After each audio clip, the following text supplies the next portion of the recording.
Mi mente, cuerpo y alma habitan este extraño mundo en el que para conservar una vida plena requiero estar alineada. Es decir, que estos tres centros estén sincronizados. Sentirse bien es una estrategia y por ello aquí te comparto información que te puede ayudar a sincronizar tus tres centros, así como yo lo he hecho en los últimos años. Acompáñame en esta aventura de constantes aprendizajes y autodescubrimiento. Bienvenido y bienvenida a Isla Fénix. Hola a todos, bienvenidos a un quinto capítulo de Isla Fénix y en el episodio de hoy vamos a hablar sobre las emociones. Hace unos meses salió la película Intensamente 2 en la que aprendimos sobre la ansiedad y otras emociones por ahí, y en la 1 aprendimos sobre el hecho de permitirnos la tristeza y hoy quiero hablarles sobre eso.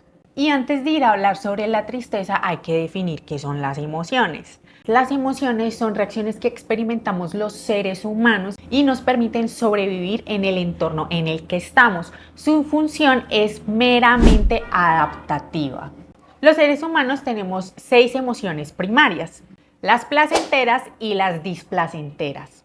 Muchas veces las hemos conocido como las negativas o positivas, o las de baja frecuencia o las de alta frecuencia, pero más allá de eso es mejor como situarlas en placenteras o displacenteras, porque pues unas nos hacen sentir placer, como lo es el amor y la alegría, y hay otras que no son tan chéveres de sentir, como lo son el miedo, la tristeza, la ira o la ansiedad.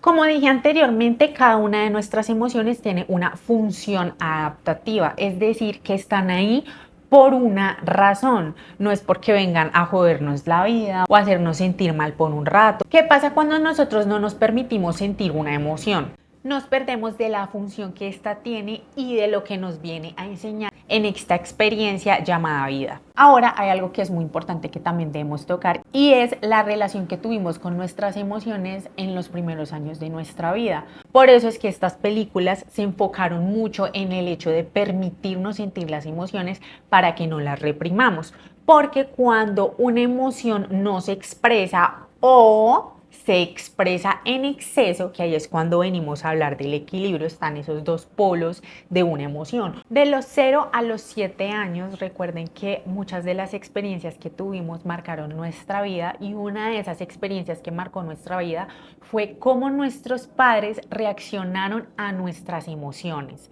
a nuestra manifestación de emociones.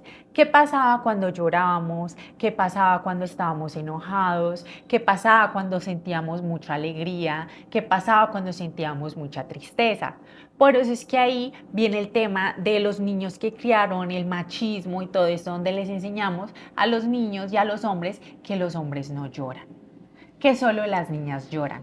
Concepto que gracias al universo y a Dios hoy día ya se ha manejado bastante, y ya como que hay varios programas, podcasts, películas, conversaciones donde se está hablando del poder que tienen las lágrimas para nosotros los seres humanos. Incluso hay un estudio que en este momento se me va el nombre, pero les voy a dejar aquí abajito la referencia del estudio para que vayan e investiguen sobre una investigación que se hizo con las lágrimas. Este estudio revelaba cómo por medio de las lágrimas liberábamos muchas toxinas.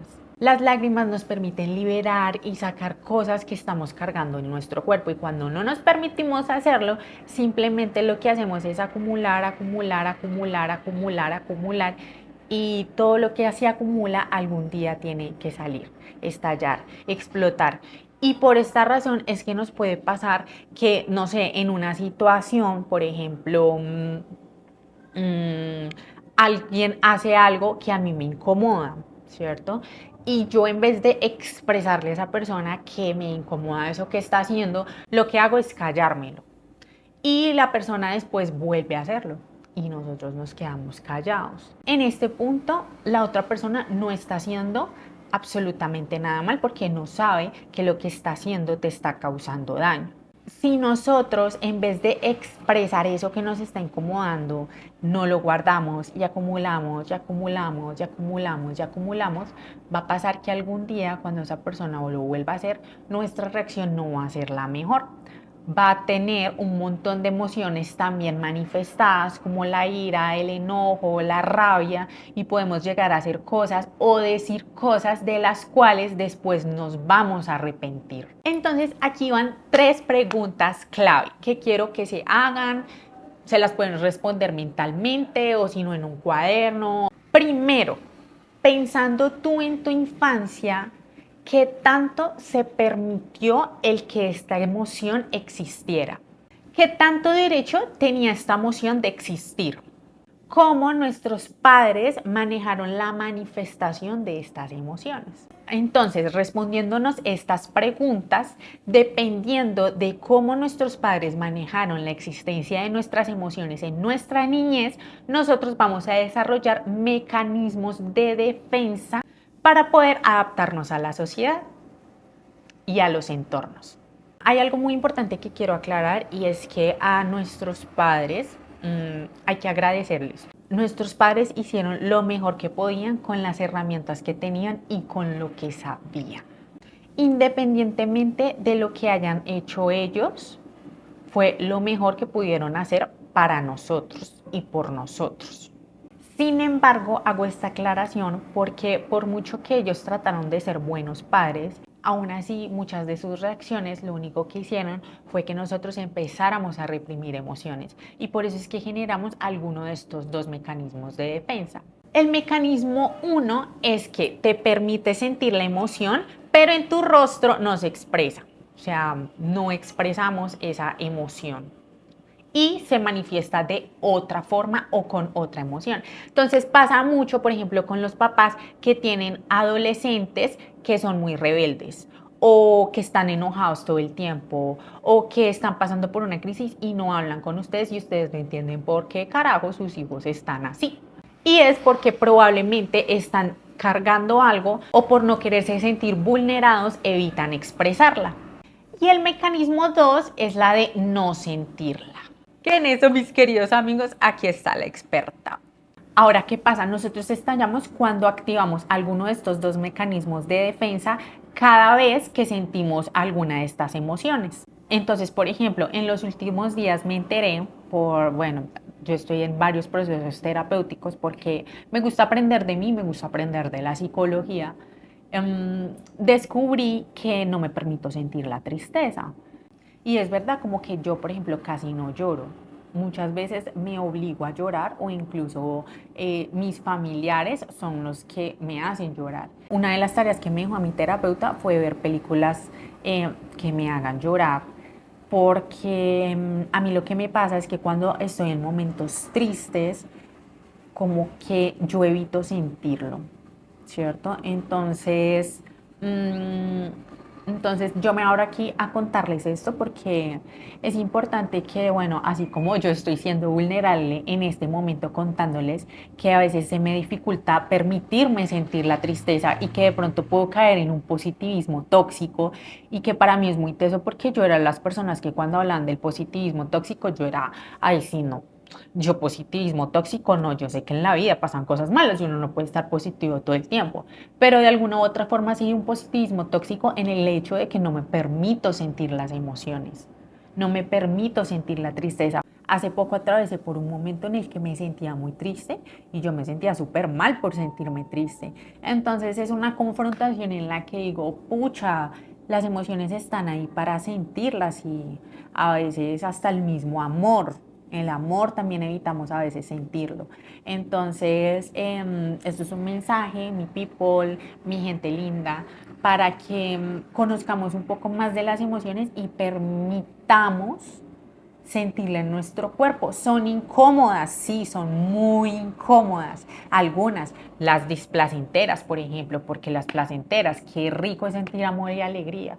Pero cuando uno siente ira, cuando uno siente tristeza, cuando uno siente miedo, cuando uno siente ansiedad, pues no es tan chévere, ¿cierto? Entonces, el hecho de que no sean tan chéveres no significa que por esa razón pues vamos a tratar de evitar sentirlas o por el contrario, las personas que las sienten demasiado. A mí me pasa es con la tristeza. No quiere decir que me pase como con el resto de emociones, sino que es específicamente con la tristeza. Pregúntate tú, ¿Cuál es esa emoción que cuando se manifiesta como que no la permites existir? Les voy a hablar de las funciones adaptativas de 5 emociones primarias. La tristeza se manifiesta ante situaciones de pérdida y nos permite reintegrarnos, readaptarnos y sobre todo ser resilientes. El miedo se da ante situaciones que percibimos como peligro o también cuando los recursos no son suficientes. Su función adaptativa es la protección y está programada para hacernos huir o quedarnos inmóviles. La alegría nos produce sensación de bienestar, de confianza, seguridad, competencia, autoestima. Su función adaptativa es la afiliación o la adaptación y nos permite mejorar los lazos sociales, resolver conflictos y también nos hace más curiosos. El asco se da ante situaciones que percibimos como desagradables y por ende nos producen rechazo. Su función adaptativa es el rechazo. Esta me parece muy particular porque el asco nos puede permitir protegernos de enfermedades, de virus, de situaciones o lugares que tal vez no son tan agradables para nuestra energía. Rabia o ira se produce cuando consideramos que algo nos parece injusto. Situaciones que nos generan frustración o cuando sentimos que alguien quiere interferir en nuestros planes con intención. Su función adaptativa es la autodefensa y podemos tener reacciones de autodefensa o ataque. A veces esta reacción es o con los demás o con nosotros mismos. Esta me parece muy particular porque muchas veces cuando estamos enojados con nuestros padres, con nuestros amigos o con quien sea que estemos enojados con la vida o con nosotros mismos, es cuando llegan esas cosas que sabemos que nos hacen mal, sabemos que nos hieren de alguna u otra forma, es porque dentro hay ira y no nos estamos permitiendo sentirla. Y esas son las funciones adaptativas de 5 de las emociones placenteras y displacenteras. Entonces ya saben, chicos, las emociones no son positivas ni negativas, simplemente son placenteras o displacenteras. Y que aunque unas no sean tan placenteras de sentir, es importante que las permitamos existir, que sintamos la emoción y que expresemos esa emoción de alguna forma. Para eso nos puede servir el arte o nos pueden servir los hobbies, el ejercicio, muchas de las cosas que podemos hacer. Ahí podemos también soltar esa emoción. Entonces, por eso es tan importante que nos demos esos espacios de expresión y en lo posible no evitar sentirlas y tampoco sentirlas en exceso, porque creo que me enfoqué mucho en el hecho de no sentirlas, pero también es importante el hecho de no sentirlas en exceso. Hay que aprender también a regularlas y buscar herramientas que nos ayuden a regularlas. Que en eso les estaré también hablando en un próximo episodio porque la idea es irles compartiendo un montón de herramientas que les funcionen. No hay herramienta correcta, simplemente la correcta para ti. Entonces eso es todo. Muchísimas gracias por acompañarme en este episodio. Nos vemos en una próxima. Chao, chao. ¡Mua!